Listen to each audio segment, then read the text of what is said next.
राधे राधे दोस्तों, हमारे चैनल में आप सभी का स्वागत है। दोस्तों, आज हम अधिक मास कथा अध्याय छठा सुनेंगे। चलिए कथा शुरू करते हैं। ओम नमः भगवते वासुदेवाय। आज आप सुनिए अधिक मास यानी श्री कृष्ण का अधिक मास को अपना पुरुषोत्तम स्वरूप देने का वर्णन। आप लोगों ने जो प्रश्न किया है वही प्रश्न ऋषि नारद जी ने नारायण से किया था। नारायण ने कहा था वही मैं आप लोगों से कहता हूँ। नारद जी बोले, हे बद्रीपति, जब विष्णु ने अधिक मास के अपार दुख को कहकर चुप हो गए, तब भगवान श्री कृष्ण ने क्या कहा? तो आप भगवान श्री कृष्ण ने क्या कहा? श्री नारायण भगवान बोले, हे वत्स नारद, लोकनाथ श्री कृष्ण ने विष्णु भगवान जी से कहा वह अति गुप्त है, परंतु जो श्रेष्ठ भक्त हो, जिज्ञासु हो, पाखंडी न हो, सज्जन एवं सेवा करने वाला हो, उसे बता देना चाहिए। यह गुप्त वचन संकीर्तन करने वाला पुण्य आत्मा यश तथा श्रेष्ठ पुत्र देने वाला है। राजा और राज दरबार को वश में करने वाला, दरिद्रता को नाश करने वाला तथा पुण्य आत्माओं को सुनने योग्य है। अतः भक्ति सहित इसका श्रवण करना चाहिए। हे विष्णु, आपने बहुत अच्छा किया जो मलमास का हाथ पकड़कर यहाँ ले आए। जब आपने अधिक मास को अपना लिया तो मैंने भी इसे अपना लिया, अतः मैं इसे अपनी सम्मान सर्वोपरि करूंगा। यह गुण, कीर्ति, प्रभाव, ऐश्वर्य, शक्ति, पराक्रम और भक्तों को वरदान देने में मेरे ही समान गुणवान होगा। जैसे मैं विश्व में पुरुषोत्तम नाम से प्रसिद्ध हूँ, वैसे ही यह भी पृथ्वी पर पुरुषोत्तम नाम से विख्यात होगा। जो गुण मैंने इसको दिए हैं वे सब मुझ में हैं और मेरा पुरुषोत्तम नाम लोक और वेद में विख्यात है।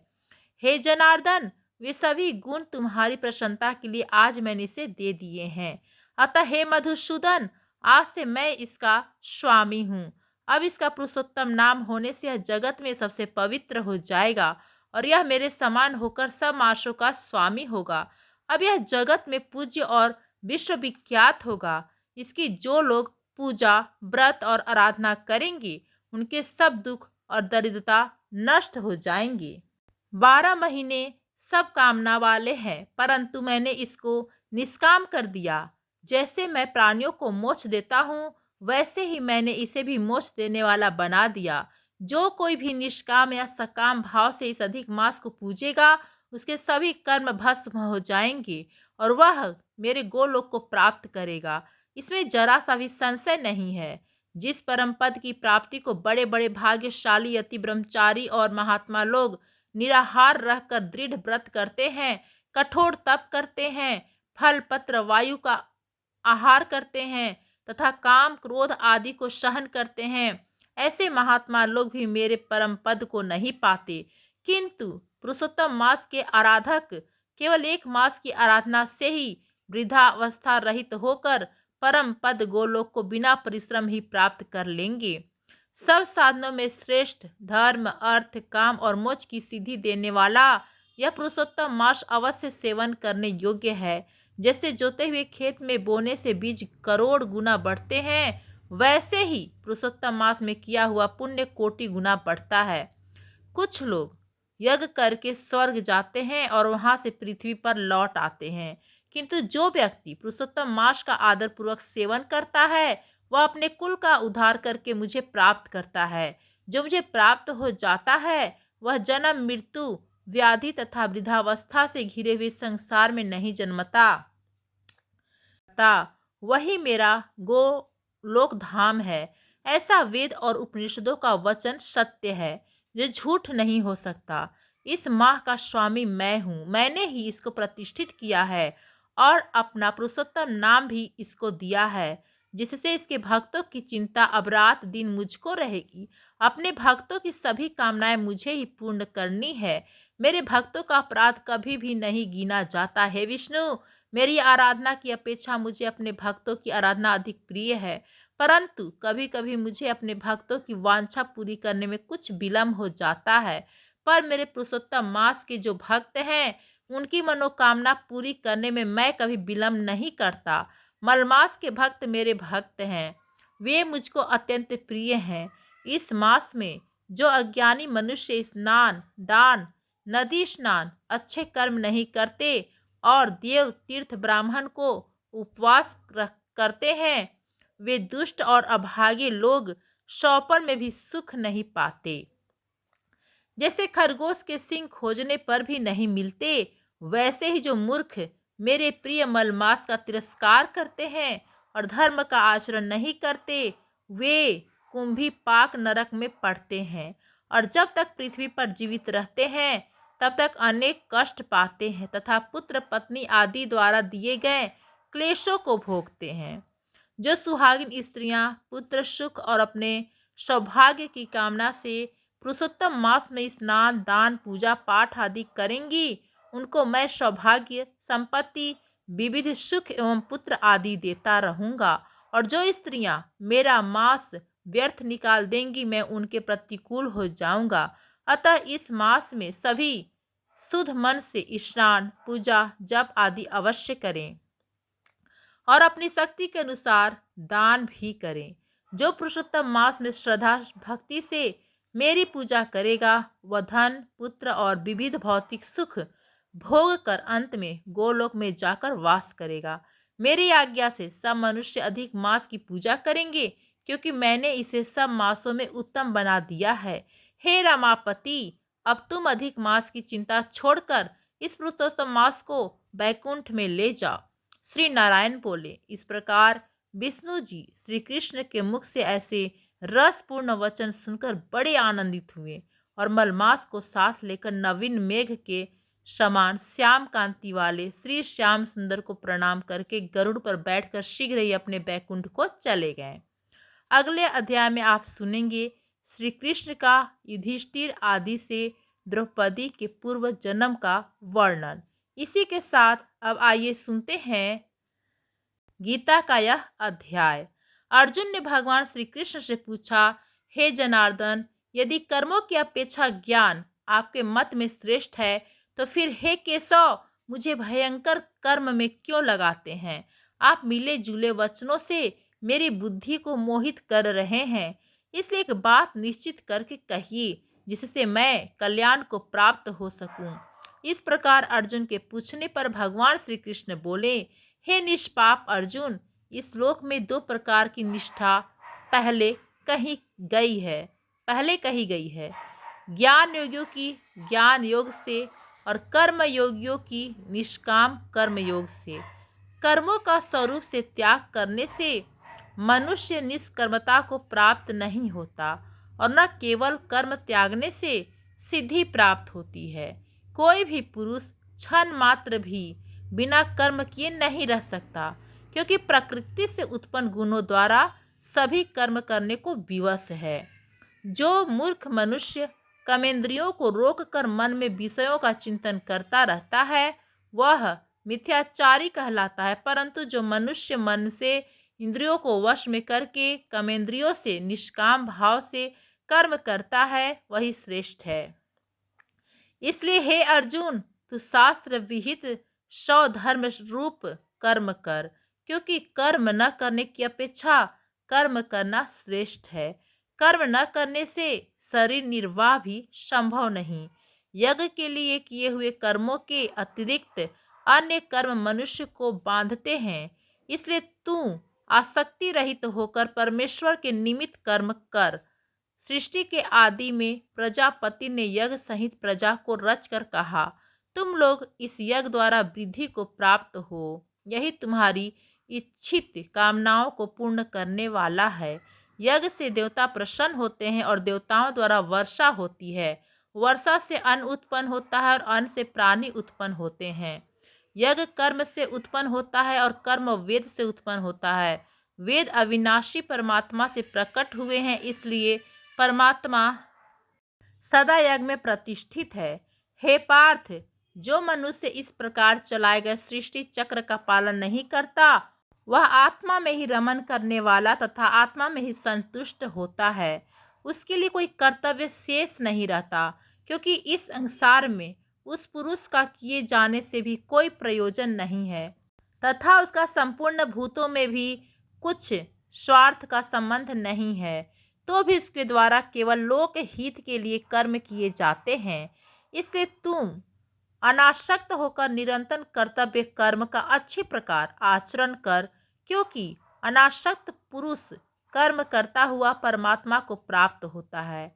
इस प्रकार जनक आदि ज्ञानी जन भी आसक्ति रहित होकर कर्म द्वारा ही परम सिद्धि को प्राप्त हुए हैं। इसलिए तथा लोक संग्रह को देखते हुए भी तुम कर्म करने योग्य है, क्योंकि श्रेष्ठ पुरुष जो जो आचरण करता है अन्य पुरुष भी उसी का अनुसरण करते हैं। वह जो कुछ प्रमाण स्थापित कर देते हैं लोग भी उसी के अनुसार चलते हैं।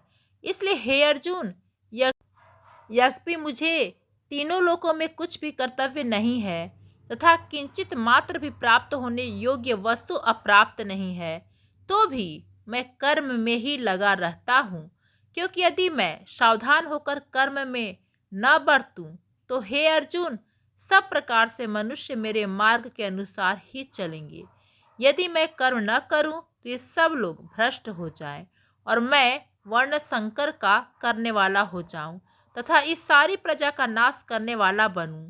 इसलिए हे भारत, कर्म में आसक्त हुए अज्ञानी जैसे कर्म करते हैं, वैसे ही अनासक्त हुआ विद्वान भी लोक शिक्षा की इच्छा से कर्म करें।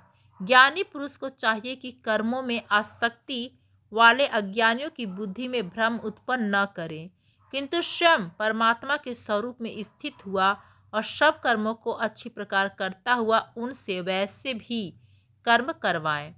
हे अर्जुन, वास्तव में संपूर्ण कर्म प्रकृति के गुणों द्वारा किए जाते हैं, तो भी अहंकार से मोहित हुआ अंत करने वाला पुरुष मैं करता हूँ ऐसा मान लेता है।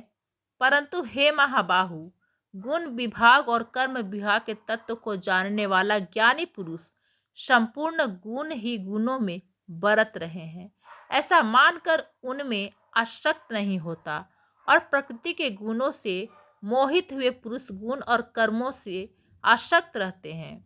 उन पूर्ण रूप से न समझने वाला मूर्खों को तत्व को जानने वाला ज्ञानी पुरुष विचलित न करे। इसलिए हे अर्जुन, तू ध्यान युक्त चित्त से संपूर्ण कर्मों को मुझ में समर्पण करके आशा रहित और ममता रहित होकर संताप रहित हुआ युद्ध कर। हे अर्जुन, जो कोई भी मनुष्य दोष बुद्धि से रहित और श्रद्धा से युक्त होकर सदा ही मेरे इस मत के अनुसार चलते हैं, वे पुरुष संपूर्ण कर्मों से छूट जाते हैं। और जो दोष दृष्टि वाले मूर्ख लोग इस मेरे मत के अनुसार नहीं चलते, उनको तू अज्ञानी जान, क्योंकि सभी प्राणी प्रकृति को प्राप्त होकर अर्थात अपने स्वभाव से विवश होकर कर्म करते हैं। ज्ञानवान भी अपनी प्रकृति के अनुसार चेष्टा करता है, फिर इसमें किसी का क्या वश चलेगा। इसलिए मनुष्य को चाहिए कि इंद्रियों और इंद्रियों के विषय में स्थित जो राग और द्वेष है उनके वश में न हो, क्योंकि दोनों ही कल्याण मार्ग में बाधा डालने वाले महान शत्रु हैं। इसलिए उन दोनों को जीतकर सावधान होकर स्वधर्म का आचरण करें, क्योंकि अच्छी प्रकार आचरण किए हुए दूसरे के धर्म से गुण रहित भी अपना धर्म अति उत्तम है। अपने धर्म में मरना ही कल्याण कारक है और दूसरे का धर्म भय देने वाला है। इस पर अर्जुन ने पूछा, हे कृष्ण, फिर यह पुरुष बलपूर्वक न चाहते हुए भी किस प्रेरणा से पाप का आचरण करता है। इस प्रकार अर्जुन के पूछने पर श्री कृष्ण महाराज बोले, हे अर्जुन, रजोगुण से उत्पन्न हुआ यह काम ही क्रोध है। यही बहुत खाने वाला अर्थात अग्नि के समान कभी तृप्त न होने वाला और बड़ा पापी है। इस विषय में इसको ही तू शत्रु समझ।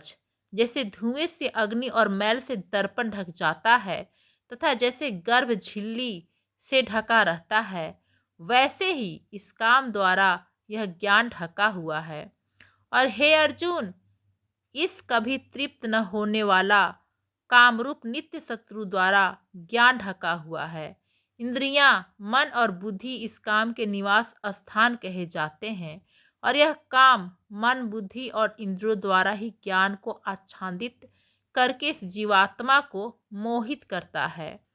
इसलिए हे अर्जुन, तुम पहले इंद्रियों को वश में करके ज्ञान और विज्ञान का नाश करने वाले इस महान पापी काम को निश्चयपूर्वक मार डाल। और यदि तुम समझते हो कि इंद्रियों को रोककर काम रूप शत्रु को जीतने की तेरी शक्ति नहीं है, तो तेरी यह भूल है, क्योंकि इस शरीर से इंद्रियां श्रेष्ठ, बलवान और सूक्ष्म कही जाती हैं, और इंद्रियों से परे मन है तथा मन से भी परे बुद्धि है, और जो बुद्धि से भी अत्यंत परे है वह आत्मा है। इस प्रकार बुद्धि से परे सूक्ष्म तथा सब प्रकार से बलवान और श्रेष्ठ आत्मा को जानकर और बुद्धि के द्वारा मन को वश में करके, हे महाबाहो, अपनी शक्ति को समझकर इस दुर्जय कामरूप शत्रु को मार डाल। ओम नमो भगवते वासुदेवाय नमः। भागवत गीता का यह अध्याय समाप्त हुआ। जो भी मनुष्य इस अध्याय को पढ़ता, सुनता और अभ्यास करता है, वह मनुष्य भगवान श्री विष्णु के लोक को प्राप्त होता है। यही थी आज की अधिक मास महात्म्य की कथा। आशा करती हूँ आपको आज की कथा पसंद आई होगी और हमारी आने वाली वीडियो का भी इंतजार करेंगे। तो दोस्तों, आप सभी को कैसी लगी यह कथा हमें कमेंट्स करके ज़रूर बताएं। यदि पसंद आया तो हमारे चैनल को like, comment, share and subscribe जरूर लिखें। धन्यवाद दोस्तों।